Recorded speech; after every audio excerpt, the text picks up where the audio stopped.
Hi guys, Ms. O'Connell here. So today we're going to be reviewing everything we've talked about so far in regards to uniform circular motion.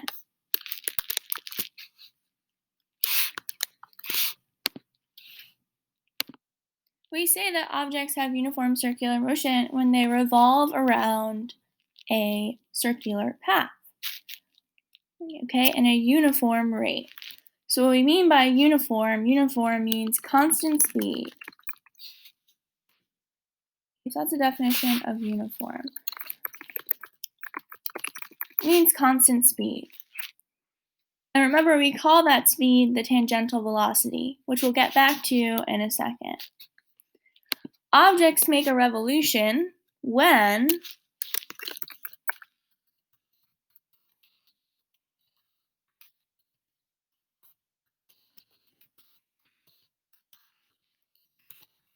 an object moves around a circular path. And that circular path, that path of motion, is external to the actual object.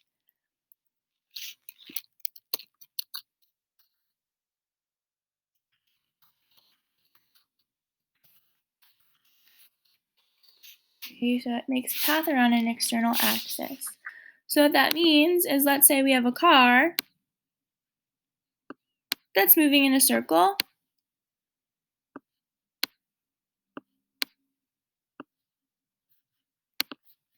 My wheels have dismantled. There we go. So let's say we have a car that's moving in a circle. It does not have to move in a complete circle. It could technically move in a circular arc as it makes a turn off of the parkway. But for sake of illustration, we will use a circular loop. So our object rotates, okay, it revolves, makes one revolution as it moves around the circular path around an external axis. Okay, so it moves around at a radius of r from the center of the circle. We recall that it moves at a constant rate. That rate, that constant speed, we call it the tangential velocity. We know that the tangential velocity, the magnitude, stays constant throughout the entire path of motion, but the direction changes. Because the direction changes, difficulty getting a straight line today. Because the direction changes,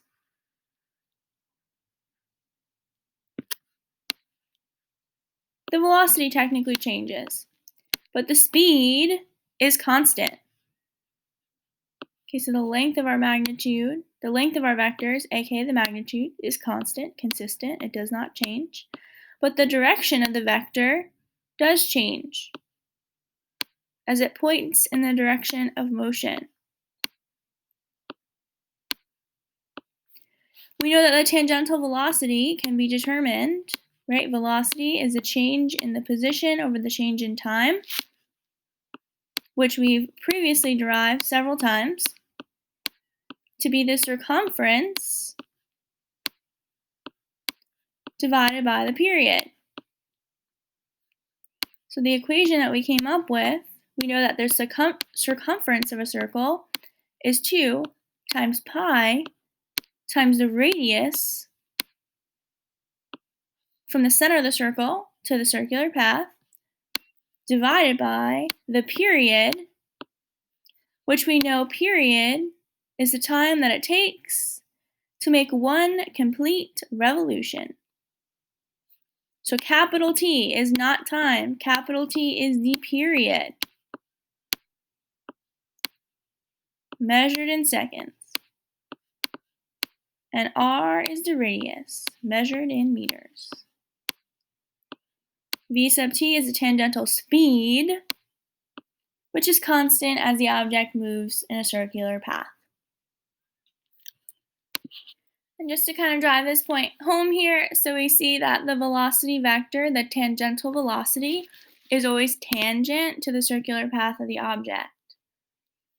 So tangent, right, when you talk on a tangent, begins on topic and then gets off topic. The vector begins on the path of motion and points in a straight line in the direction of motion. Okay, and again, capital T is the period, the time that it takes an object to make one revolution in seconds. It is not the time, it is a specific time, the time it takes to make a revolution. Again, we know that the speed is constant, but the direction changes. If the direction of the velocity changes, there must be an acceleration rate, right? If velocity changes, meaning that the direction changes, there must be an acceleration. Our acceleration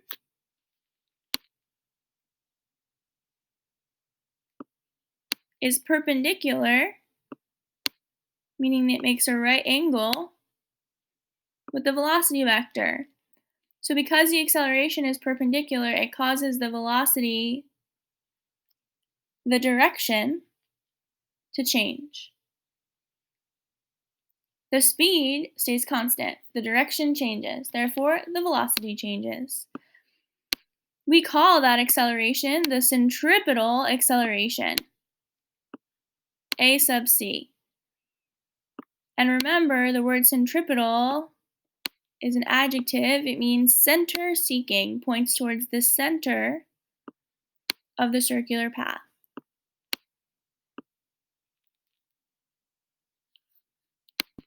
Okay, so just to summarize here, right? We know the centripetal acceleration is the acceleration of an object moving in uniform circular motion.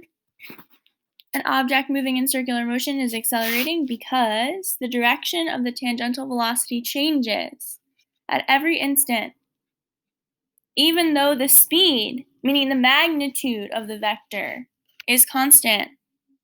Remember that magnitude just means number. So the number, the value of the tangential velocity, also known as the speed, stays constant, but the direction changes.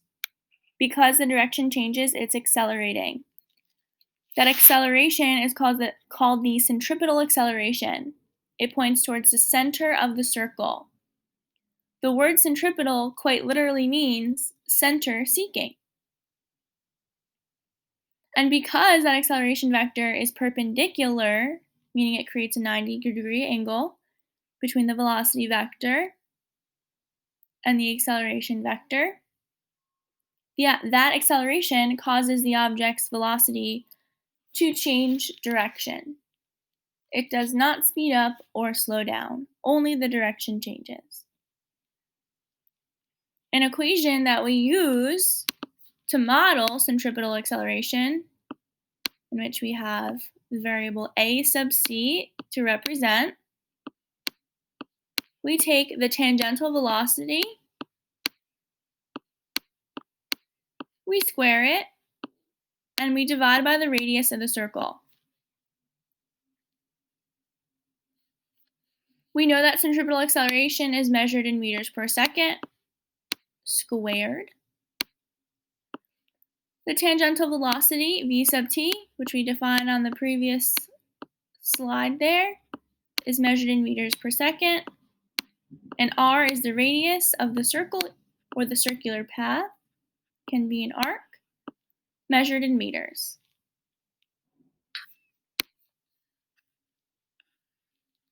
Okay, so according to Newton's second law, we know that if an object accelerates, it must accelerate due to a net force.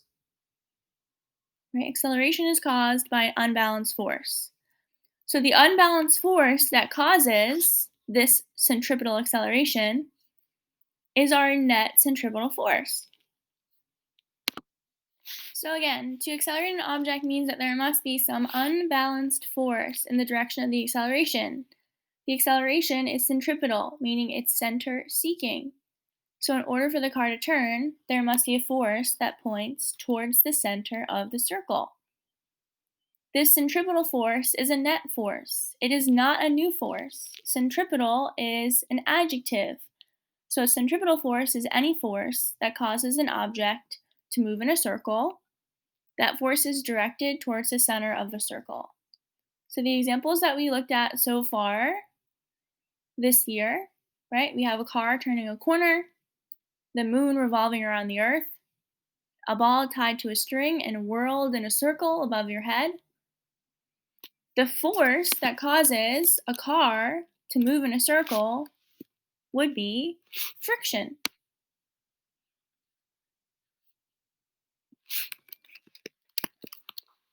So friction is the centripetal force.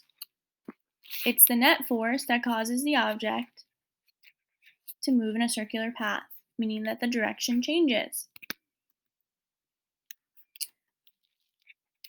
We all already know that the moon orbits the Earth, right? The Earth orbits the sun. What force causes that to occur? We should all know this one, right? Force of gravity.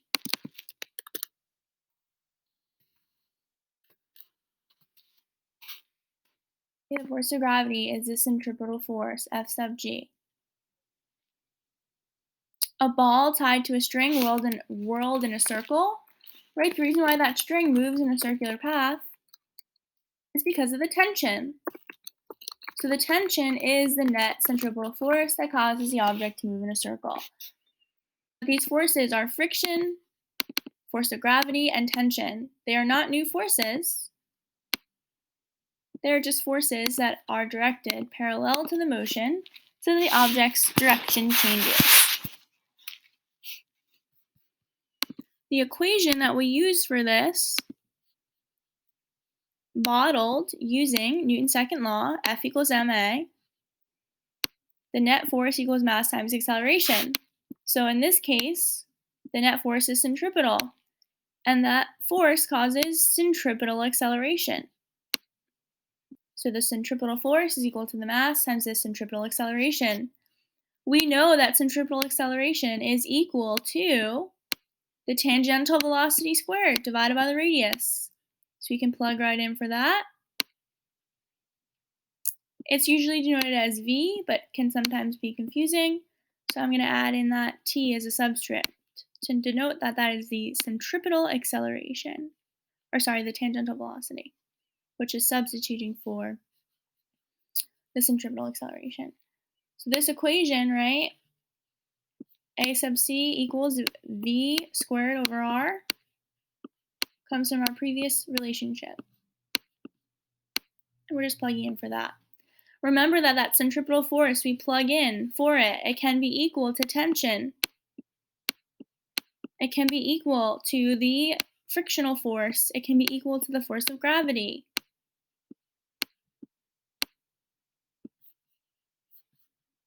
So our equation here that we can use and plug into, depending on the situation, is the centripetal force is equal to the mass of the object times the tangential velocity squared divided by the radius of the path.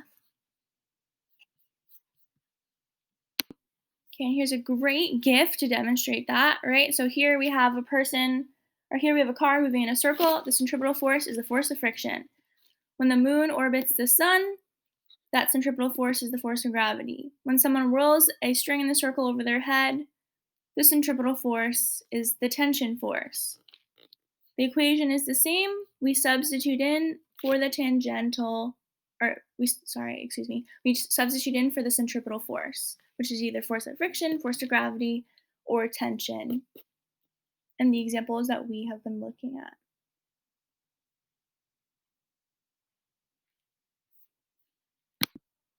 One important thing to note here, which was explained in the very first Edpuzzle video, is that if you are not rotating the string above your head and you are instead making a horizontal loop, the equation becomes a little bit more complicated than just plugging in for tension. So if we create a horizontal loop, so if we rotate an object around a string in front of our body like a nunchuck, right? As in it can hurt somebody because it is in the horizontal direction. Technically, we do have the tension, which is center seeking. But on the bottom of the circular path, we would also have the force of gravity that points in the opposite direction to the tension. At the top of the circle, the tension and the force of gravity would act in the same direction. So when we're on the top of that circular path, technically our centripetal force would be equal to the tension plus the force of gravity.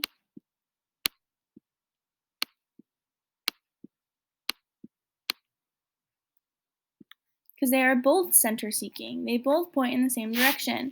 When at the bottom of the circle, the centripetal force would be equal to the tension minus the force of gravity. As the tension is center seeking, which means that it's positive, the force of gravity opposes that center seeking force, so it would be negative. Okay, so this is true for a horizontal circle. The circles that we have looked at and solved problems considering are vertical loops above our heads. In that case, the only force that we need to worry about would be the tension. But if this is a horizontal loop, please recall Newton's second law. You need to sum all of the forces in that direction. If the loop is horizontal, we need to consider how force of gravity would affect the centripetal acceleration.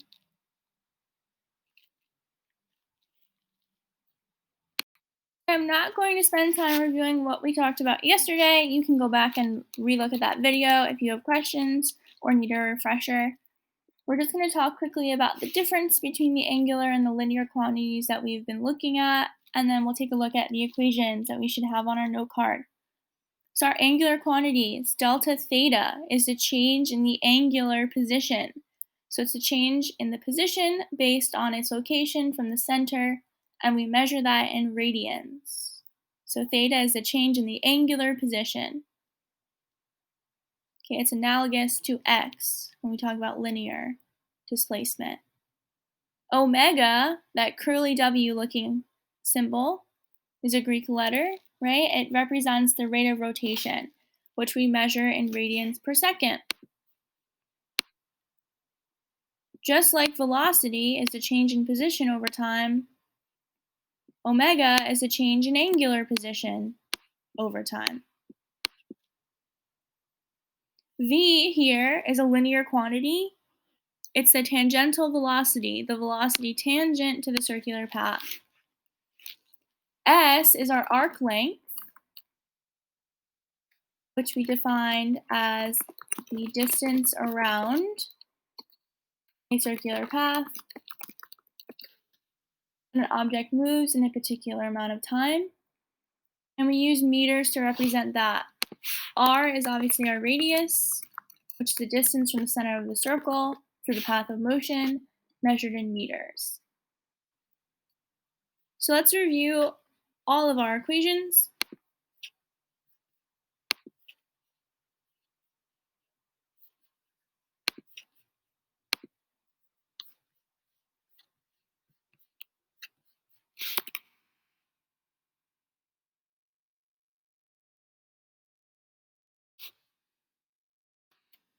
Okay, so the first equation that we talked about was arc length. The arc length, the distance around the circle that an object travels, is equal to the radius of the circle times delta theta, right? Where theta must be measured in radians. So S is our arc length, measured in meters. R is our radius, measured in meters. Delta theta is a change in angular position, measured in radians. Our tangential velocity, which is constant in magnitude but changes direction, is equal to 2 times pi times our radius. So it's the circumference of the circle divided by the period, the time it takes to make one complete revolution, measured in seconds. So that means that our tangential velocity is measured in meters per second. For velocity to change direction, there must be an acceleration rate. We can model the acceleration rate of an object moving with uniform circular motion by squaring the tangential speed and dividing by the radius. For there to be a centripetal acceleration, there must be a centripetal net force, which we find by using Newton's second law, F equals ma, and then we plug in our relationship for A into our equation. So our tangential velocity squared divided by our radius is plugged in place of the centripetal acceleration. So F sub c is our centripetal force, which is usually tension, force of gravity, or force of friction.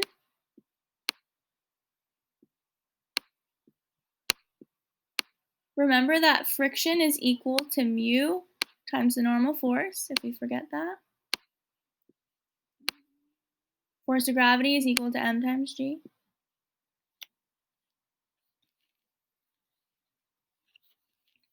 Okay, we can also describe the rate of rotation of an object, its angular velocity,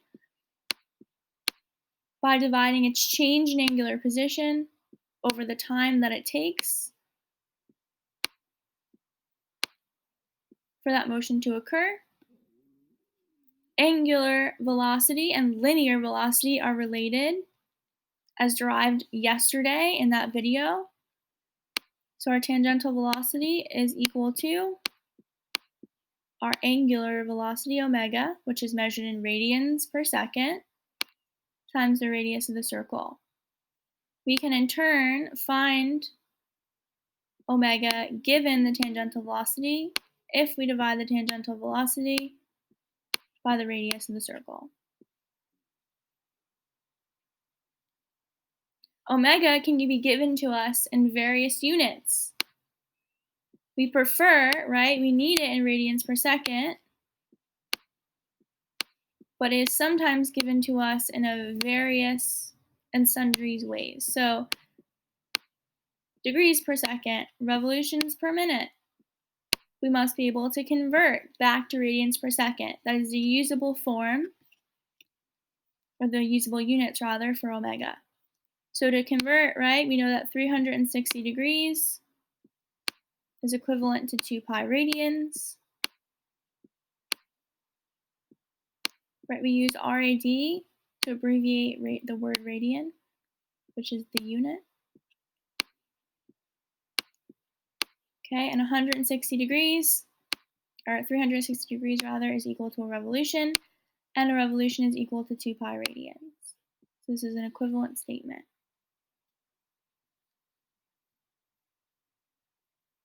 Okay, so those are all of our equations for the unit so far.